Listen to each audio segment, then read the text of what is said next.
With Jimmy Butler's status in doubt, which Warrior must step up to stay in their series with the Rockets? Was Kristaps Porzingis enjoying his own blood a little too much? Hope springs eternal for two teams looking to take home court back, and former Warriors executive Bob Myers is being eyed by two teams looking for major front office upgrades. That's all today on Locked On NBA.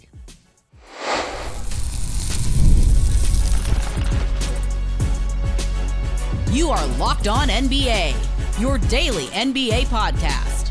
Part of the Locked On Podcast Network, your team every day. Welcome to Locked On NBA. Thanks so much for making us your first listen of the day. We are free. We are available wherever you get your podcast, part of the Locked On Podcast Network, your team every day. Today's episode is brought to you by Game Time.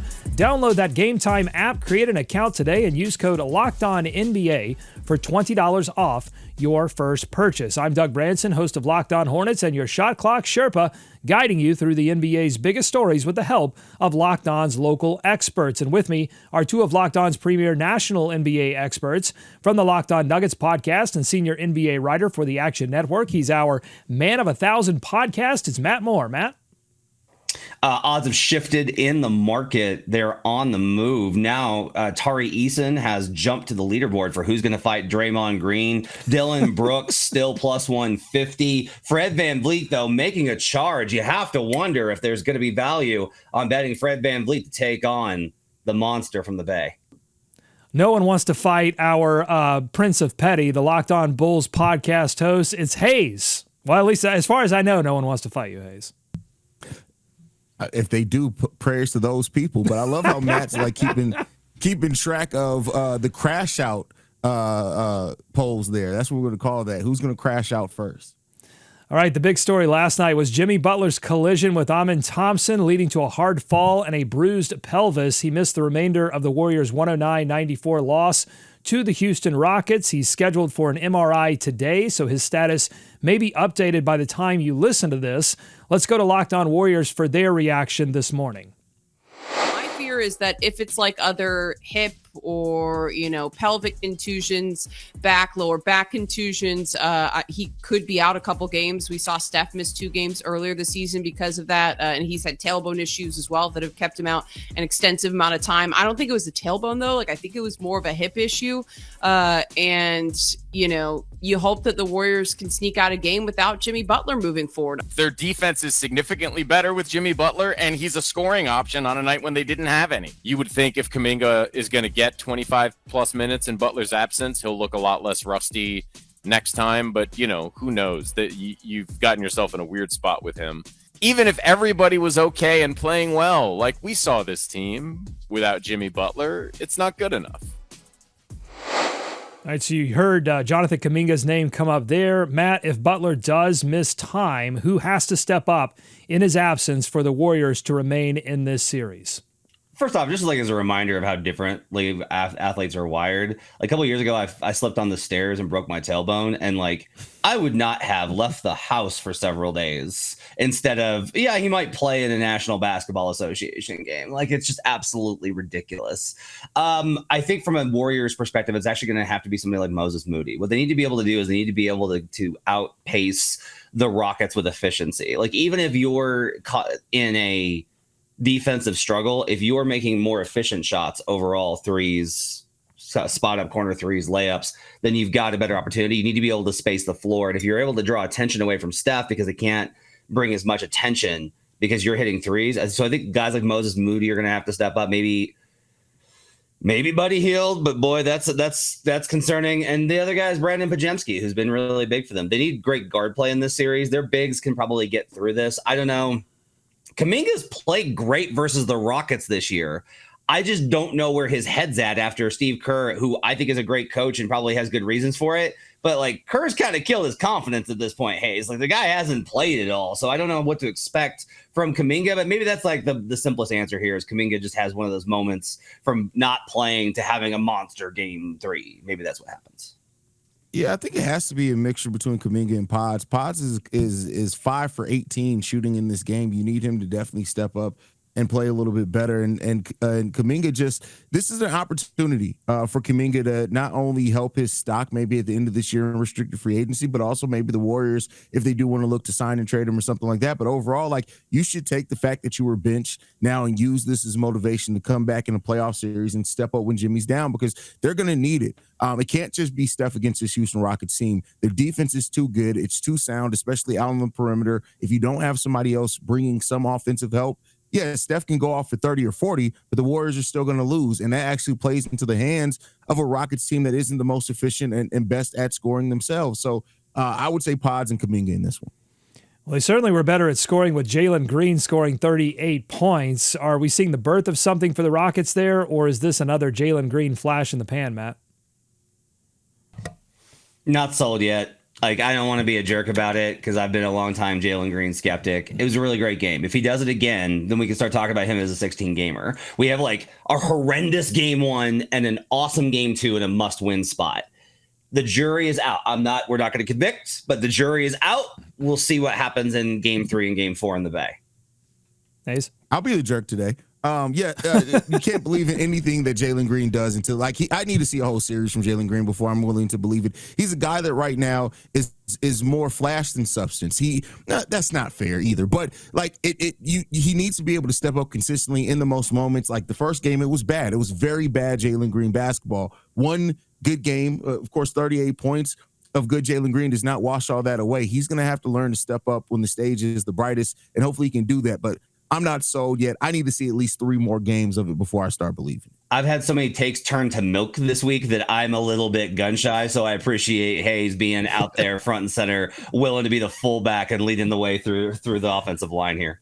Well, the odds of Jalen Green wanting to fight Hayes, I think, just went up slightly. We should mention that Brandon Podziemski was dealing with some kind of illness, and that may have limited his performance in Game 2. So hopefully they can get a better Pods and hopefully get Butler back sooner rather than later. Injuries, also a major storyline in Game 2 of the Celtics Magic series. Not only did Jason Tatum, who missed the game due to a right wrist injury suffered in Game 1, but an elbow shot to Kristaps Porzingis in Game 2 that made him see red.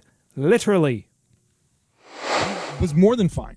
He loved it. Kristaps Porzingis, second game in a couple of weeks that we've seen him bleeding, leaving the floor to cheers. So it's like old school ECW table, ladders, and chairs. It's like a Cactus Jack wrestling match. The crowd is loving it. Joe Mazzulla is loving it. Joe is like, yeah, I love to watch him bleed on the court. This is important. You got to do that.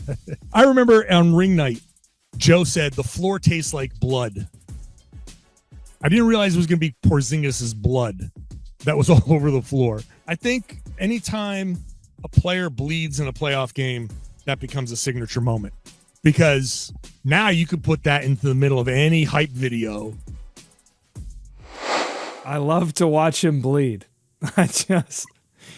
The images were striking. He had the big, Kristaps had the big patch on his forehead, and there were unicorn horn jokes flying during the broadcast. What did you think?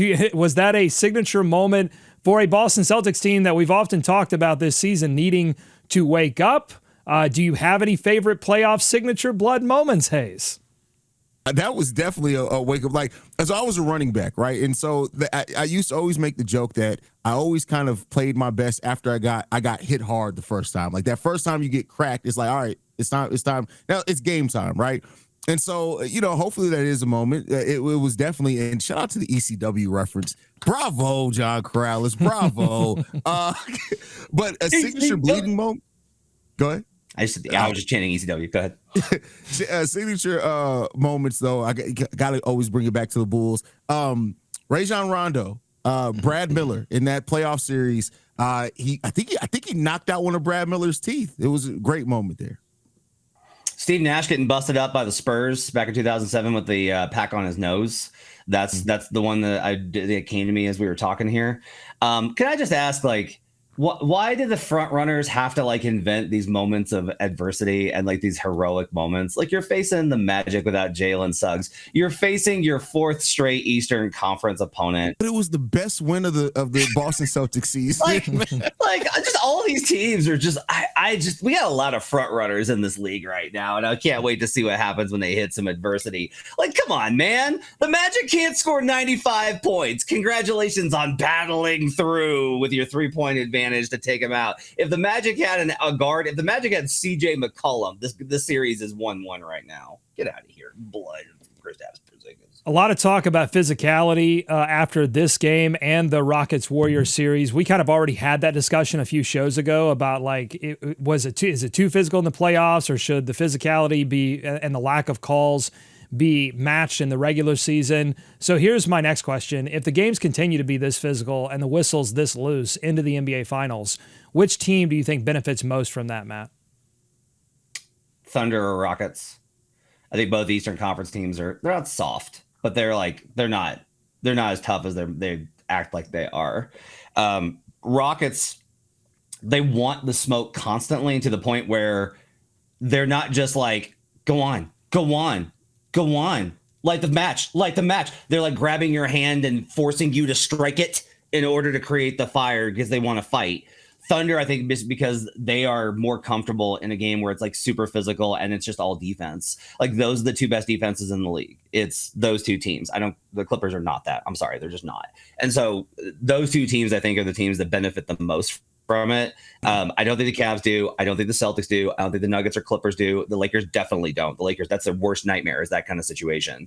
But those 2 teams, if we're going to have like a 90s style, these young teams that want that kind of play, I think are in the best position. Hayes? I'll add to that. I agree with those 2 teams, and I think those are the 2 best teams. But just to throw a little bit of love to the Eastern Conference, I actually think the Detroit Pistons. I think that style kind of benefits them a little bit too. Not as much as the teams that you mentioned, but I do think with especially their bigs and Isaiah Stewart, I think that kind of fits how they like to play defense as well to a degree. And another one from the East, actually, if we go further down the board, I actually kind of think the Pacers. I know that they're all offense, but that's kind of the thing, is like they just want to live in anarchy. So if it's like blood and violence and open shots, like I think they are actually pretty comfortable there. Like the Pacers just embrace chaos. So I think they're actually okay in that environment as well. Let us know what you think on YouTube, youtube.com/@LockedOnNBA in the comments. Coming up on Locked On NBA, a lot more ahead, including we'll go back to the Celtics and ask if they will sweep the Magic, if it's a gentleman's sweep, or if they should keep their guard up for the remainder of the series. We'll ask that about the Cavs Heat series as well as the Thunder Memphis. More ahead here on Locked On NBA. Today's episode of Locked On NBA is brought to you by Amazon Fire TV. Did you know that your Fire TV is also an Xbox? With the Fire TV Stick 4K, you can play top Xbox titles, no console required. Just grab your controller, sign in to your Xbox Game Pass Ultimate subscription, and dive into games like EA Sports College Football 25 and Call of Duty Black Ops 6. It's gaming made simple. With Wi-Fi 6 support and auto low latency mode, gameplay is smooth and responsive, perfect for competitive players. And if you're always on the go, Fire TV Stick 4K is way more portable than dragging your console around with you, so you can game or stream wherever you are. Head to Amazon.com/FireTV-LockedOn. That's Amazon.com/FireTV-LockedOn to get started. Xbox Game Pass Ultimate subscription and compatible controller required. Available on select Fire TV devices. Turn your TV into your gaming hub with Fire TV. More Locked On NBA ahead. Thanks for making Locked On NBA your first listen every day. Your favorite NBA team has a free and daily newsletter. Go to LockedOnDaily.com and subscribe to stay up to date with local expert analysis on the playoffs and this upcoming offseason. Series are changing venues starting tonight. Some teams are hoping for a change of fortune, and some are in need of a change in strategy. Locked On Wolves host Ben Beacon is optimistic the Wolves can take advantage of the Lakers' lack of available changes. Let's hear from him and the Kamenetsky brothers at Locked On Lakers. Pretty good about the Timberwolves' chances moving forward in Game 3 and beyond, really, in this series. After we've seen how the first two games have unfolded, I think the Lakers took a step backwards offensively. They scored 1 point less in Game 2 than they did in Game 1. And it's not like they were hanging onto the ball and trying to run clock at the end of the game. I mean, this was just a strong defensive performance by Minnesota and a very mediocre offensive performance by the Lakers. I just don't know where else they're going to turn for offense. As you go into Minnesota and you get deeper into a series, you do start to have to figure out, okay, what can we change? What can we do? You don't want to keep showing the same looks over and over and over again to a good team. I do have a little bit of a concern as to whether or not the Lakers are somewhat limited in the adjustments that they can make, in part because they are playing such a short rotation. Hayes, are you optimistic about the Wolves' chances to expose LA's lack of offensive depth and versatility? Yes, I am optimistic. I am very optimistic about the Minnesota Timberwolves there in this series overall. I think that they can catch the Lakers, and they can catch them off guard. And if they catch some momentum, they can muddy it up a little bit for the Lakers. They got to get physical with them. They got to be able to execute themselves, and it has to be somebody to step up and help, of course, Ant. But I think all those things, Ant still has the ability to be the best player in this series. I really do believe that. That's no slight to Luke or anyone else, but I think that Anthony Edwards and the role that he has and the edge that he's been playing with all season, even when the Timberwolves are going through their adversity early in the season, he called his teammates out, he called himself out, and this is now that moment for him to kind of step up and do something. I think that Anthony Edwards and the defense that the Timberwolves can play with, they have my trust in this series. So I went back and did a lot of work last night on this series and trying to catch up on it a little bit. And there's some weird stuff going on. For example, no one can score on Luka Doncic and ISO, but they can score very easily on LeBron James and Dorian Finney-Smith. That it just shows you like small sample size and what can happen in these games. I'll say the Lakers actually, I think, are figuring out the kind of basic setups that you need versus the Wolves. And the counter is like, well, what about the adjustments? This Wolves offense is not necessarily built for a lot of adjustments. They don't have like a lot of dynamicism on this offense because Julius Randle and Anthony Edwards don't necessarily have great chemistry. They don't know how to really work together well. They got some actions they can go to, but there's not as much stuff. Like, let's really look at the series. Do you know what game 1 was? It was Jaden McDaniels having one of the best playoff performances offensively of his career. If they don't get that, I don't know what's going to happen because the Lakers are daring Jaden McDaniels a lot here. What I'm curious about is the small ball lineup got destroyed in game 1, but in game 2, they came back and the switching small ball lineup had a lot of success defensively. So I don't really have I think we're undecided after 2 games on who's got the edge here offense, defense wise. I'm really interested to see game 3 and how they perform because this switching defense that the Lakers are presenting isn't ideal with how they changed the matchups in game 2, having LeBron guard Naz Reid a little bit more. That helped a ton. So it's like you can live with Jaden McDaniels. You can't live with Jaden McDaniels and Naz Reid. You take one of them out, and all of a sudden that Wolves offense starts to look a little bit closer to mediocre, and the Lakers can win this series. This is going to be a chess match in 3 and 4, and I'm fascinated to see how it works out. And both teams have an extra day to figure it all out, but 2 teams play tonight for a chance to wrestle back home court advantage, New York and Denver. Matt, who has the better chance to do it and why? It's coin flip both series. I project this game in Detroit tonight to go to overtime. That's how close this is. I think we might get an overtime game in Detroit. Clippers feel great. Clippers feel awesome. They're riding all the momentum. Their fans are chirping because all LA.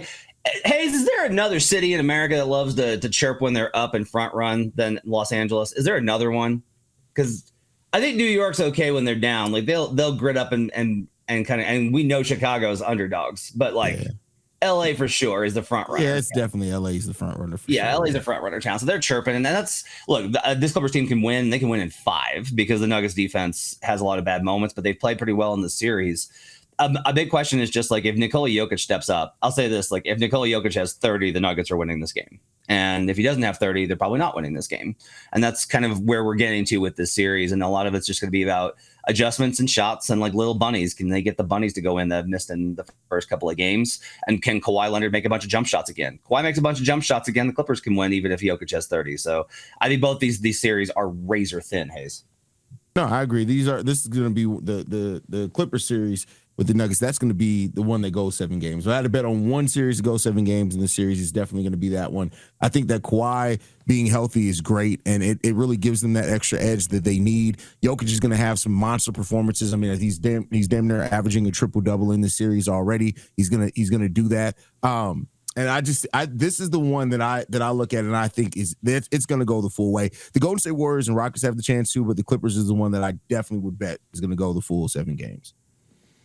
All right, less optimistic are the teams that are staring at a 2-0 deficit right now in their series against number 1 and number 2 seeds. The Miami Heat, they gave it everything they had against the Cavaliers, but Donovan Mitchell just kept finding a way, particularly in the fourth quarter. Here's Danny Cunningham of Locked On Cavs with more. This game by 9, and it should have been by more. They didn't execute well in the fourth quarter until Donovan Mitchell did superstar things, as Donovan Mitchell is prone to do. He scored 17 of his 30 points in the fourth quarter. He made all 4 3-pointers that he took. He was spectacular in the fourth. He really, really was impressive. He was everything the Cavs needed. Playoffs are about a few things. One of them is it becomes a little bit less of a basketball game and a little bit more of a chess match or a problem-solving equation, if you will. And it becomes how you handle adversity. And the Cavs really didn't have – they had a little bit of game pressure, I think, in game 1 on Sunday. They certainly had much more tonight. And I think that moving forward, that's a really good thing for them, right? Like, they do need to handle adversity. This series is not going to be where the postseason ends for them. They're going to ultimately find a way to win 2 more games against Miami, whether that's games 3 and 4, 4 and 5, whatever. They're going to advance out of this series, and things are going to get tougher. All right, 3 or 4, 4 or 5. Is it going to be a sweep, a gentleman's sweep, or should the Cavaliers keep their guard up as they head back to Miami? I want to predict the future of a couple of series here. Let's start with that Cavs Heat series. Hayes, is this going to be a sweep, a gentleman's sweep, or keep your guard up? It's going to be a sweep. Let's just get it done. It's going to be a sweep. I would like to think that Miami could do something to make it a little interesting, but no, this is going to absolutely be a sweep. I think that Miami, they're going to fight hard. They're going to have some games where it's close for 3 quarters, but I think maybe 2.5 that the Cavs are just going to kill them at the end, and they're going to sweep this series. Heat win game 3. There's a history actually that says that if you're an 8 seed, here's a betting thing. If you're an 8 seed and you cover in the last game going into game 3, you actually win that game outright as an 8 seed more often than you lose. That's very rare for 8 seeds because they lose all these games. If you're wondering, like, okay, come on, but what does that really matter? Okay, think about it. There's a market expectation of how much you're supposed to lose by. You lost by less than that, so you outperform the expectation. The other thing is, if you want to take this beyond a betting context, here's like a different way to look at it. How many times in a series do we see game 1, team destroys team B? Game 2, first half, team A destroys team B. Second half, Team B figures out some stuff. Team B makes it closer. Now, the gap is too big because of all the momentum they had, and they're on the road, and so they're not able to get it done. But going into their third game, they're able to pull off some stuff. You got Spoelstra at home with two games of tape for him to figure out some stuff. They've got some guys playing well right now. We'll talk about them a little bit later in roll call. I think that they're going to they're going to win one game. Now, I do not think they're winning game 4. I think the Cavs come back and settle down, make their adjustments, win game 4, and close it out in 5. So I think it's a gentleman's sweep coming up here. All right, coming up on Locked On NBA, I'll ask the same question of Celtics Magic and Thunder's Grizzly. A few teams are eyeing Bob Myers for their front office openings, and the Milwaukee Bucks, they make a decision on their front office. That's all coming up on Locked On NBA. Today's episode of Locked On NBA is brought to you by Game Time. There's nothing like watching basketball live, particularly playoff basketball. The energy of the crowd, the sound of sneakers, the look of blood on the hardwood, and maybe even a celebrity sighting courtside. If you want to catch a game in person, Game Time makes getting tickets easier than ever. Game Time's new feature, Game Time Picks, filters out the fluff and shows you only the best deals on great seats so that you don't have to waste time scrolling through thousands of tickets. No more endless searching. Game Time Picks highlights the best seats at the best prices so that you can get straight to the fun without worrying about overpaying. Plus, they've got seat views before you buy, no surprise fees, and a lowest price guarantee. You can book with total confidence. Take the guesswork out of buying tickets with Game Time Picks. Download the Game Time app, create an account, and use code LOCKEDONNBA for $20 off your first purchase. Terms apply. Again, redeem code LOCKEDONNBA for $20 off. Download Game Time today. What time is it? Game time. More Locked On NBA ahead. Thanks again for making Locked On NBA your first listen every day. Let's continue our game of sweep, gentleman sweep, or keep your guard up with the Thunder and the Grizzlies. Game 3 coming up soon. Matt, what do you think? Sweep, gentleman sweep, or keep your guard up? Sweep. I mean, this is the problem. You fire your coach, you tell the team it's over. You make an edict that says you're going to play Zach Edey all these minutes and build your team around him, and you're going to lose. Like, this is, you can't do this with a rookie center. They are drawing dead against this Thunder team who is voracious. They are ravenous. They want to win every possession.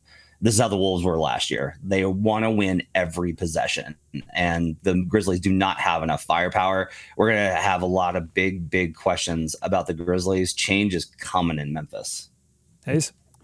Yeah, it's a sweep. I had hopes for Memphis Grizzlies coming into this game because of the way they were able to play on both sides of the ball, but the vibe is dead there. It's completely dead and gone. It's a match point. Like, there's going to be changes coming to Memphis. How big those are, I guess, will remain to be seen. But, yeah, their DOA is done. All right. No good vibes for Memphis, but a bit of good news for Ja Morant. A judge has tossed out the lawsuit against Morant over a 2022 pickup game fight at his parents' house. The judge said, quote, "This court sincerely hopes that moving forward, they each will be able to spend more of their time on the court and less at the courthouse." I think I need this judge to help me write some of these show opens. That's A+ material.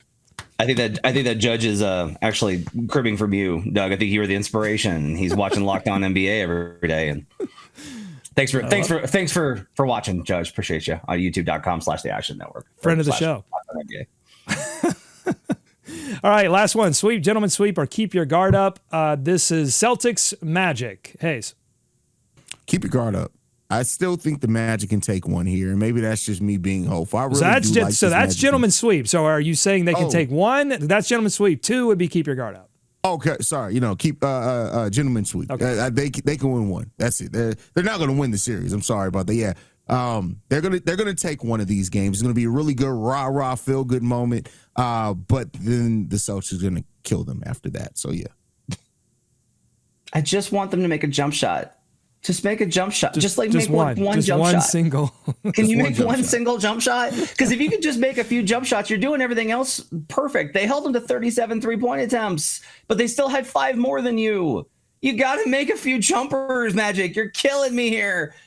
If the Magic, I'll say this, if the role players at home find some offensive burst, if their offense at home, which usually tends to improve, that follows that pattern, they can even the series up 2-2. I just don't think it will. I'm going to say gentleman sweep just because I have no faith. For the love of God, Orlando, you got to find a guard that could score in the offseason. You got to find a guard that can shoot. Do it, please. You're killing me. The Celtics team is not that much better than you. I mean, it's impossible to say, of course, but if they did have Jalen Suggs available, Hayes, would this be a competitive series? It'd be more competitive. I think at that point, rather than saying they could win one game, I'd probably say they could win 2. But Suggs is such an important part of their defense, and he's had such a big season. But I still think the outcome would still be the same. 1-1 with Suggs is what their series would be without Tatum.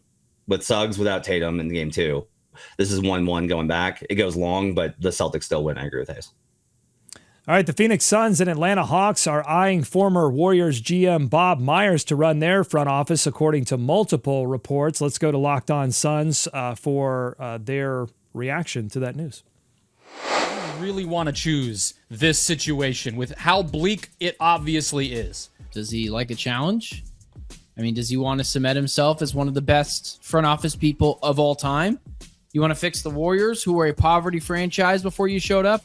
or to the Warriors, or do you want to go to a franchise that is also, if someone is firing their general manager, it doesn't mean they don't have any problems. It means that something went haywire. Newsflash, the Warriors aren't firing their GM, Lakers aren't, OKC isn't, so those options aren't becoming available.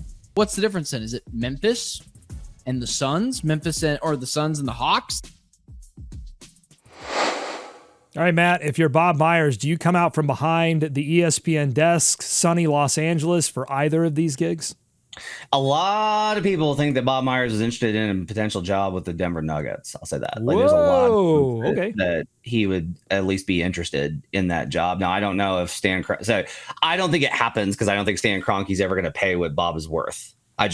You're going to have to show me that Stan Kroenke's willing to write that check. But that makes a lot of sense from, hey, you get a generational player to build around. You do have some assets to work with. It's not barren. Suns is the next most attractive job here because of Matt Ishbia. Like, Ishbia is like, we'll spend whatever, we'll do whatever. I'll give you whatever resources you need. That's what you want. The last choice is the Hawks. You got a meddlesome ownership group. You don't know who's in, like, there's too many cooks in that kitchen, as we've talked about before on the show. It's a small market players don't want to play in, and you're trying to figure out the eternal puzzle of Trae Young. I would not take the Hawks job unless the check was absolutely ridiculous. I would go Nuggets, then Suns, then over to Atlanta, and then whatever other jobs open up. You're still too high on that Hawks job. Stay away from Atlanta. Just don't go to that Hawks job at all. I think that's doomed. But I agree with you. Your ranking outside of that. The Denver job has to be the most enticing, though, right? Maybe, but it's just like, you're going to have to figure out how to trade Michael Porter Jr., Jamal Murray, Aaron Gordon, two of those three. Like, you're going to have to figure out how to trade two of those, and you don't have picks. So it's like, it's tough. Now, like, the worst job in all of NBA is the Dallas Mavericks job. That's the worst job. But I mean, they have the right person for that job, though. They have the right job, or the right person for that job. Let him keep doing that. But the Suns job is also a job that I just don't know. I mean, it's good to have an ownership group that is willing to pay whatever, and they've proven that with the tax bill here. But that's such a mess to unravel. Being the second tax apron team, being able to probably need to make a big move first before you can even move KD. You still got Bradley Beal there with his no trade clause. I don't know. I said Atlanta, but I may take that job over the Phoenix Suns job, to be honest with you. All right, very quickly, Shams reported that John Horst has agreed to a multi-year extension with the Bucks. What does this mean, Matt? You can trade for Kyle Kuzma and keep your job. Does he have a lot of work to do in the offseason, or do you think John's this is done a more really of a good job stand there? pat? They've always made moves when they needed to in order to keep Giannis. John's done a really good job there. So, like, this one mistake should not really. They have a lot of stuff ahead of them. They don't have picks. They don't have assets. They don't have young guys. But, like, the back of the roster has some guys like AJ Green, a couple of other dudes. They have some pieces, but they're going to have to be very selective with how they approach this offseason. The Brook Lopez trade is going to be a big deal for him. I got no problem with John getting that extension, though. He's done a great job in Milwaukee. Hayes?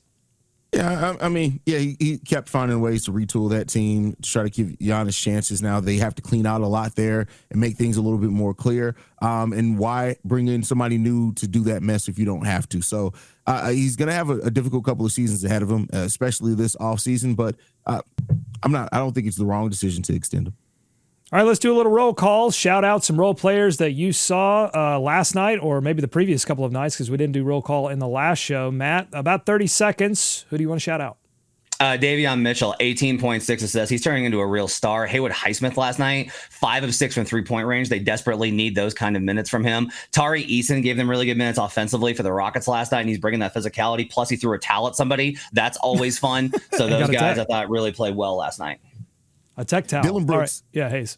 Dylan Brooks, real quick, he stayed controlled last night, and I didn't expect it to. I thought it was going to turn and he made some really big and important shots for them as well, so I'll give it to Dylan Brooks. That's what we talked about on Locked On Hornets. Playoff physicality, it's not just all about how hard you hit or how hard you get hit. It's about keeping your head through all of that. And so you bring up a great point there. All right. If you like what you heard today, subscribe to Locked On NBA wherever you get podcasts, including YouTube. Thanks for making Locked On NBA your first listen every day. Check out Locked On NBA Game Night on this feed. They're recapping every playoff game every single night. Enjoy tonight's action. Be kind to each other. And we'll see you right back here tomorrow to wrap up the week on Locked On NBA.